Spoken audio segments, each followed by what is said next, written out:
আজকে আমাদের কাছে আছে এরকম তিনটা মজার সায়েন্সের জিনিস, এগুলো ইউনিক এবং সেই সাথে বাংলাদেশে সেভাবে দেখা যায় না। তো প্রথমে আছে এরকম একটা রেডিওমিটার বা যেটাকে বলতেছে সোলার ইঞ্জিন। এই সোলার ইঞ্জিন চলার জন্য আমাদের সূর্যের আলোর প্রয়োজন হবে। তো এর ভিতরে আছে আমাদের সেই সোলার ইঞ্জিন। তো এটাকে রাখার পরে সূর্যের তাপ পাওয়ার সঙ্গে সঙ্গেই এটা চলা শুরু করে দিয়েছে। এটা ঠিকঠাকভাবে চলার জন্য পর্যাপ্ত সূর্যের আলোর প্রয়োজন হয়। এর দিকে যদি ভালোভাবে খেয়াল করি তাহলে দেখতে পারবেন যে এটা পুরোপুরি এয়ারটাইট অবস্থায় আছে। তার মানে ভিতরে বাতাস বাইরে আসতে পারবে না এবং বাইরের বাতাস ভিতরে যেতে পারবে না। এটা একটা কাঁচের গ্লোবের ভিতরে রাখা আছে। আর নিচের দিকে যদি তাকাই বা পাশের অংশের দিকে তাকাই তাহলে এখানে কোনো এক্সট্রা কানেকশন নেই, শুধুমাত্র সূর্যের আলোতে রাখলেই এভাবে ভিতরের অংশটা ঘুরতে শুরু করে। এখানে যে স্পিনগুলো আছে প্রতিটা স্পিনের এক পাশে সাদা আর এক পাশে কালো অংশ। যখন এখানে সূর্যের আলো পড়তেছে সেই সময় কালো অংশ বেশি তাপ শোষণ করে আর সাদা অংশ কম তাপ শোষণ করে। এই তাপের পার্থক্যের কারণে বাতাসের অণুগুলো কালো দিকের সাথে বেশি ধাক্কা খায়, ফলে পাখাগুলো ঘুরতে শুরু করে। এই মজার পরীক্ষাটি লেজার লাইটের সাহায্য করা সম্ভব। যখন আলো স্পিন বা ভ্যানগুলোর উপর পড়ে তখন স্পিনগুলো ঘোরে। আজকের এই ভিডিওতে যে সায়েন্সের জিনিসগুলো দেখছেন এগুলো সবই পাবেন মেকবি সায়েন্টিফিক শপে। তাদের কাছে এরকম অসাধারণ এবং ইউনিক জিনিসগুলো পাবেন। থ্যাঙ্কস মেকবি। এরপর আমরা যে জিনিসটা দেখবো এটার নাম হচ্ছে ওয়াইন্ড পাওয়ার বিস্ট। জিনিসটা বের করার পর যখন এটাতে বাতাস দেবো তখন এভাবে হাঁটাহাঁটি শুরু করে দেবে, হেঁটে হেঁটে সামনের দিকে যাবে এরকম আর কি। তো এটাকে খুলে দেখি এর ভিতরে যা আছে। প্রথমে আছে এরকম একটা ম্যানুয়াল পেপার। এটা দেখে আমাদের এই ওয়াইন্ড বিস্টটাকে অ্যাসেম্বল করতে হবে।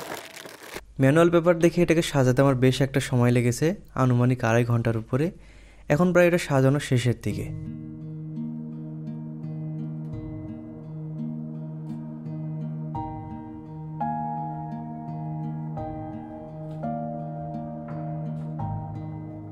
তো আমাদের বিস্ট রেডি হয়ে গিয়েছে। বাইরের বাতাসের কারণে পাখাগুলো বেশ জোরে ঘুরতেছে। একে মাটিতে রাখার পর পাখাগুলো ঘুরছে আর এটাও সামনের দিকে এগিয়ে যাচ্ছে। এই বিস্টকে বাতাসের দিকে রাখলে ফ্যানগুলো ঘোরার কারণে এর হুইলগুলোও ঘোরে আর একে এভাবে এগিয়ে নিয়ে যায়। ন্যাচারাল বাতাসে রাখা ছাড়াও একে যদি এভাবে বাতাস দেওয়া হয় তাহলে এভাবে সুন্দরভাবে এগিয়ে যায়।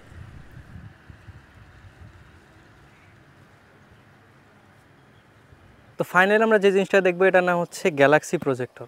অন্ধকারে যখন এই প্রজেক্টরটা সিলিং বরাবর তাক করে রাখবো তখন বিভিন্ন ধরনের ভিউ দেখতে পারবো। কখনো পৃথিবী, মঙ্গল গ্রহ, এই গ্যালাক্সির ভিউটা আমরা সুন্দরভাবে দেখতে পারবো। গ্যালাক্সি প্রজেক্টরটা কেমন দেখি।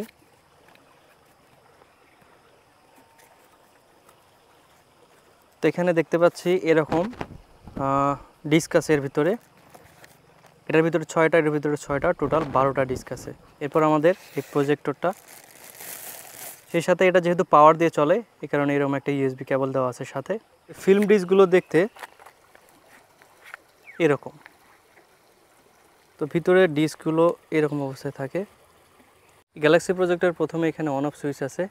এরপর এই বাটনে ক্লিক করলে প্রজেক্টরটা এভাবে ধীরে ধীরে ঘুরবে। দেন এই নবটা ঘুরিয়ে ফোকাস অ্যাডজাস্ট করার জন্য।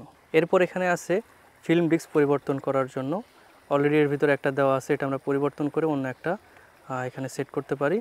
সেই ভিউটা আমরা এই প্রজেক্টরতে দেখতে পারবো। এরপর এখানে ইউএসবি কেবল দিয়ে পাওয়ার দিতে হবে। এই হচ্ছে আমাদের গ্যালাক্সি প্রজেক্টর। গ্যালাক্সি প্রজেক্টর থেকে নির্গত হওয়া আলোর মাধ্যমে বিভিন্ন ফিল্ম ডিস্ক থেকে অসাধারণ কিছু ভিউ দেখতে পাচ্ছি।